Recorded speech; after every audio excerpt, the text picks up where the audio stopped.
ശബരിമലയിലെ സ്വർണ്ണക്കടത്ത് അതും അന്നേ പറഞ്ഞു പോരുന്ന ഒരു വ്യവസായിക്ക് എത്തി നിൽക്കുന്നു. ഇനി ഇത് അവിടെ നിന്ന് എങ്ങോട്ടാണ് പോകുന്നതെന്ന് നോക്കിക്കാണേണ്ടതുണ്ട്. എന്തായാലും ആ വ്യവസായിയുടെ പേര് വിവരങ്ങൾ രഹസ്യമായി സൂക്ഷിച്ചുകൊണ്ട് തന്നെ അദ്ദേഹത്തിന്റെ മൊഴി എടുത്തിരിക്കുന്നു. അതുമായി ബന്ധപ്പെട്ട് ഇനി അത് മുന്നോട്ട് പോകുമ്പോൾ ആരെല്ലാമാണ് ആ സ്വർണ്ണക്കടത്തുമായി ബന്ധപ്പെട്ടിട്ടുള്ളതെന്ന് തുടർന്നുള്ള ദിവസങ്ങളിൽ തിരിച്ചറിയാൻ കഴിയും. പല പേരുകളും പുറത്തു വരുന്നുണ്ടെങ്കിലും അതിനൊന്നും ഒരു വ്യക്തമായ തെളിവോ വ്യക്തമായ ആധികാരികതയോ ഇല്ല.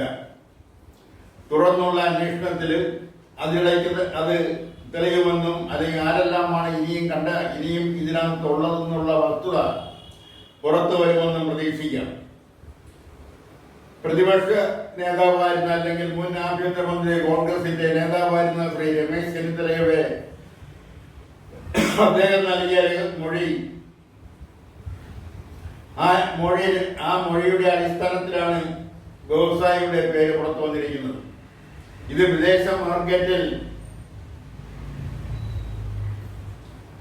ഉള്ള അതിന്റെ വില, കോടികളുടെ വില, രമേശ് ചെന്നിത്തല പറഞ്ഞത് 500 കോടി രൂപയുടെ ഇടപാട് നടന്നിരിക്കുന്നു എന്നാണ്. പുരാവസ്തുവിന് വിദേശത്തുള്ള മാർക്കറ്റ് അത് മോഹവിലയാണെന്ന് എല്ലാവർക്കും അറിയാം. അല്ലാതെ അവിടെ നിന്ന് കൊണ്ടുപോയ സ്വർണത്തിന്റെ മാർക്കറ്റ് വിലയല്ല അതിന്റെ പ്രാധാന്യമെന്നും ആ അപൂർവമായ സാമഗ്രികൾ, നൂറ്റാണ്ടുകൾ പഴക്കമുള്ള സാമഗ്രികൾ അത് വിദേശ മാർക്കറ്റിൽ, വിദേശ കരിഞ്ചന്തയിൽ കിട്ടാവുന്ന വില അത് മോഹവിലയാണ്. അത് 500 കോടിയോ അതിലധികമൊക്കെ ആണ് ലഭിക്കുക എന്നുള്ള വസ്തുത ഇതാണ് പുറത്തു വന്നുകൊണ്ടിരിക്കുന്നത്.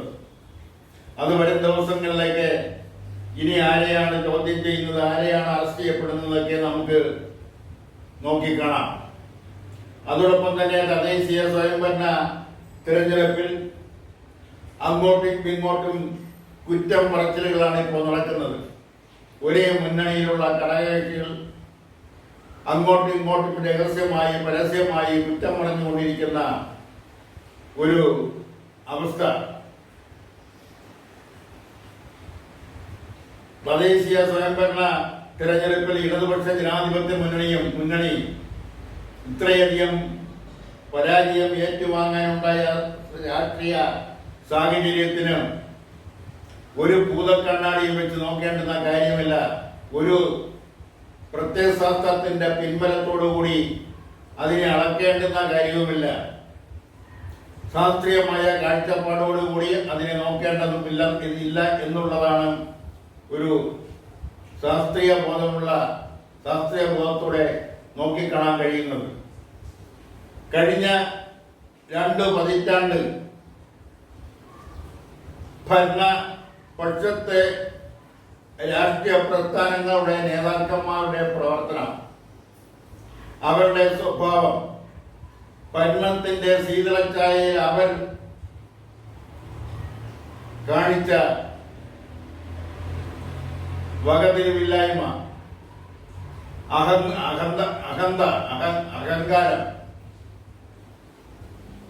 രാഷ്ട്രീയ പ്രവർത്തകർ പ്രത്യേകിച്ചും ഇടതുപക്ഷ പ്രസ്ഥാനങ്ങളിൽ പ്രവർത്തിക്കുന്നവർ അവർ ജലത്തിലെ മത്സ്യമായിരിക്കണമെന്നും അവർ ജനങ്ങളുടെ ഇടയിലാണ് ജീവിക്കേണ്ടതെന്നും ജലത്തിലെ മത്സ്യം എന്നതുകൊണ്ട് പ്രധാനമായും ഉദ്ദേശിക്കുന്നത് മത്സ്യം ആഹാരം കഴിക്കുന്നത് അത് ജീവിക്കുന്ന ജലത്തിൽ നിന്ന് തന്നെയാണ്.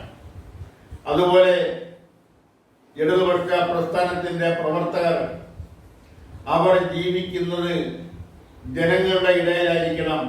ആ ജനങ്ങൾ നൽകുന്ന സംഭാവനയിൽ നിന്ന് ആവണം അവർ ആഹാരം കഴിക്കേണ്ടത്. അവരുടെ മറ്റ് ആവശ്യങ്ങളെല്ലാം തന്നെയും അവരുടെ എല്ലാ പ്രവർത്തന രീതിയും എല്ലാം മാതൃകയായിരിക്കണം എന്നാണ് ആ പറഞ്ഞതിന്റെ പ്രധാനപ്പെട്ട അർത്ഥം. അല്ലാതെ ആഡംബര ജീവിതം നയിക്കണമെന്നോ ആഡംബര വാഹനങ്ങളിൽ സഞ്ചരിക്കണമെന്നോ ജനങ്ങളെ കണ്ടാൽ മുഖം തിരിക്കുന്ന സ്വഭാവം ഉണ്ടായിരിക്കണമെന്നോ അല്ല. ജനങ്ങളുടെ ആവശ്യങ്ങൾ അത് കണ്ടറിഞ്ഞ് അവരുടെ വിഷമങ്ങൾ തങ്ങളുടേതാണെന്ന് കൂടി കണക്കിലെടുത്തുകൊണ്ട് ആയിരിക്കണം പ്രവർത്തനങ്ങൾ നടത്തേണ്ടത്. അങ്ങനെ ആണെങ്കിൽ മാത്രമേ സാധാരണ ജനങ്ങൾ അത് തെരഞ്ഞെടുപ്പ് പോലുള്ള പ്രധാനപ്പെട്ട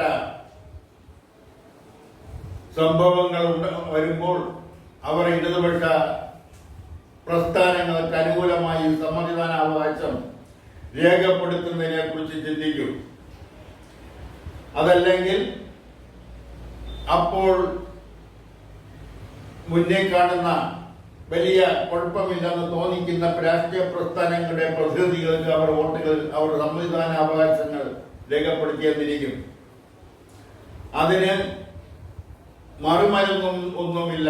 തങ്ങളുടെ ഭാഗത്ത് തെറ്റുണ്ടായിട്ടുണ്ടെങ്കിൽ, തങ്ങളുടെ പൊതുപ്രവർത്തനത്തിൽ തെറ്റുണ്ടായിട്ടുണ്ടെങ്കിൽ, തങ്ങൾ അഹങ്കരിച്ചിട്ടുണ്ടെങ്കിൽ, തങ്ങളുടെ ഭരണത്തിന്റെ ശീതളഛായയിൽ ചെയ്ത് ഒരു ഇടതുപക്ഷക്കാരൻ ചെയ്തുകൂടാത്തത് ചെയ്തു പോയിട്ടുണ്ടെങ്കിൽ അതെല്ലാം ജനങ്ങളുടെ മുന്നിൽ ഏറ്റുപറഞ്ഞുകൊണ്ട് ആ തെറ്റുകൾ ഉൾക്കൊണ്ടുകൊണ്ട് ആ തെറ്റുകൾ തിരുത്തിക്കൊണ്ട് അതിനെ ആവർത്തിക്കാതിരിക്കുന്നതിനുള്ള നടപടികളാണ് ഇടതുപക്ഷ പ്രവർത്തകർ സ്വീകരിക്കേണ്ടതെന്ന് ഈ അവസരത്തിൽ പറഞ്ഞുകൊണ്ട് നിർത്തുന്നു.